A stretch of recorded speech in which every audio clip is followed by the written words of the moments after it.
I hated black people. I was the most racist motherfucker ever. In case you don't remember King Azoulay, last year, he gained clout for being a wannabe alpha male, lying about his past. I came from a gangster lifestyle. And I'm talking about from the time that I was like 5. And being a notorious F student. If you're a young boy and you're in a situation where you're an F student, let me tell you something. You got a bright future, buddy. Recently, he has been resurfacing online. As the more time passes, the more goofy things come out of this guy's mouth. Let's rewind the clock to a few months ago. King Azoulay had just gained the opportunity to speak at a local high school. I wake up in the morning before the sun. I wake up to say hi to the sun. I go into a cold shower just to get my body going. I go for a run, I go for a workout, and all of that is done. Before 6:30 a.m. What makes me the most mad out of all this is that he thinks he is actually giving good advice, to the point the kids are cheering for him, but in reality, this completely boosts his ego. They are completely making fun of this clown. Here's another clip. You want to be a winner, and you gotta remember, winners never quit, and quitters never win. Well, that sure was something. Over the past few months, he has also appeared on numerous podcasts. However, the main ones of importance are these two, as in this podcast, unlike the others, Bend Over Azoulay was called out for his rough childhood and entire life story. Worked in counterterrorism for over a decade. And even today, I'm not allowed to even speak about what unit I was in, things like that, for the next 5 years. Now that's where I'm calling bullshit. That's fine. Nobody cares. It's convenient that you can't talk about it so no one can verify. Alternatively, there was this podcast, which was the polar opposite of the previous one. The podcast host agreed with all the yap coming out of Bend Over Azoulay, even agreeing with outrageous things, which must have signaled to Ben that he could continue going on a crazy tangent, which ended up being racist and out of hand. I was like, monkey this, monkey that. You know, see them fucking running. I swear to God, I used to drive down the street, see a black guy, throw him a banana. But what the hell? Crazy. What? I started hanging out with a gang called BOP, Ballin' On Point.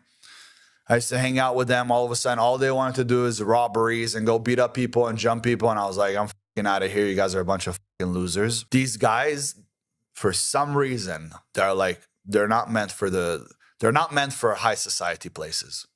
I don't care what the people say, just the way that they are programmed. But clearly, the white people are smarter than black people. The lighter you are, the higher the IQ you have.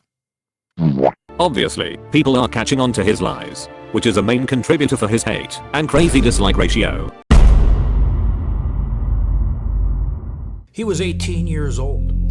He went to a party with his brother and a bunch of his other friends. They see a girl there, 15 years old. They all took turns taking advantage of her. I have to be careful with what I say here. In every which way possible. I'm talking from behind, the mouth.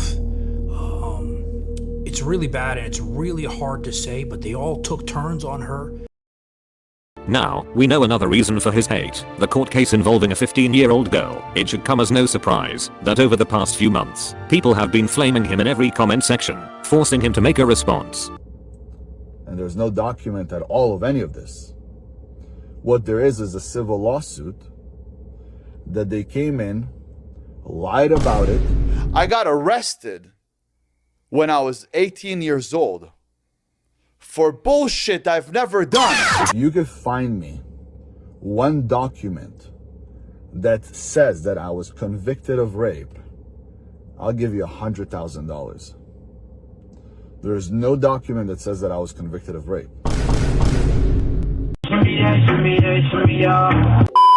Moving on, now that we know he's a rapist, there have been more recent events that have really pushed him over the edge and crashing out. An example being recently, he divorced his wife. A few months ago, me and my wife decided to separate.